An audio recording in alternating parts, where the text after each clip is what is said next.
The bird flu, we've been talking about it a lot lately. Of course, it has led to the high cost of eggs in many cases, and it's had a big impact on our farms. The virus is also blamed for so many other things, and we've heard of one human case. Yeah, the hope now is there is a new tool to fight back against the virus. The United States Department of Agriculture issuing a conditional license for a bird flu vaccine. And our medical expert, Dr. Pyle Coley, joins us now to talk about the vaccine. So let's clarify first and foremost, this is not a vaccine for us. It's a vaccine for them, the birds. That's exactly right. So there is a vaccine for humans, but right now, today, we're talking about a conditional approval from the Department of Agriculture for a vaccine to vaccinate poultry and potentially cattle as well to prevent bird-to-bird transmission, because that seems to be what's the most efficient.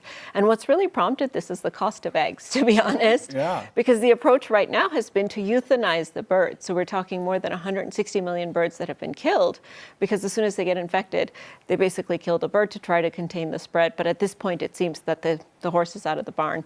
There's so much virus around, we may have to change our strategy. Okay, so not for humans, but then when I think of a vaccine, I think of somebody giving me a shot. I'm like, okay, there are thousands of millions and billions of birds. How in the world do you do this? Yeah, so I mean, the question here becomes, is there a way to manufacture this more efficiently? Because the vaccine that they have is also a very old vaccine that's costly and takes a long time to manufacture. Injecting birds, Kim, to your point, is difficult to do. So is there a way to put it in the water? But you would have to potentially adapt the type of vaccine in order to do that. Of course, the cost of doing this. And then on the other side of it is, well, once you start vaccinating birds, are you actually facilitating the spread of infection silently? Because birds don't tell you if they're feeling under the weather. You have to observe it. Right. But if you give a bird a vaccine, the symptoms might be milder, and you might actually spread more infection, cause more opportunities for mutation, and may actually facilitate the spread. So the U.S. has not been vaccinating traditionally the animals. You know, wild birds that we just see out and about, and then there are birds that are bred, if you will, to make food or to make eggs and things like that.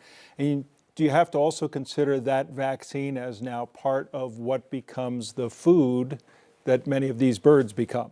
Very interesting question. In fact, a lot of countries do not accept exports of animal products or anything on birds that have been vaccinated. It also makes it harder to detect infection once the bird has been vaccinated, because the way we usually do that is looking for an immune response. And once you've vaccinated the bird, there is an immune response.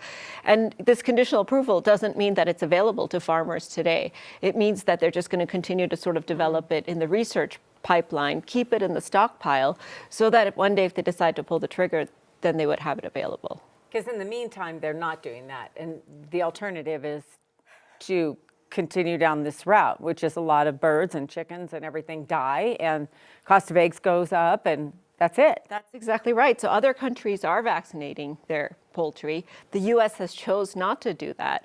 And so what we're seeing now is with so much infection out there that it's just getting harder and harder to control it, and we're going to have to keep euthanizing it. And with the bird flu, we've seen obviously bird-to-bird spread. We've seen bird-to-cattle spread, right? Oh, that's right. We've seen bird-to-human spread, and that's how the poultry workers get it. So the other strategy is, should we start vaccinating the poultry workers instead that come into close contact rather than vaccinating the animals? But again, that doesn't affect the egg supply, so to speak. It just protects those particular workers. What we're hoping is that the bird flu doesn't start going human to human. Oh. Because then we're talking about a vaccine for us, for the general population, that then needs to be developed against this particular strain as well. A lot to consider, a lot to stay up on. We appreciate you bringing us up to date as always.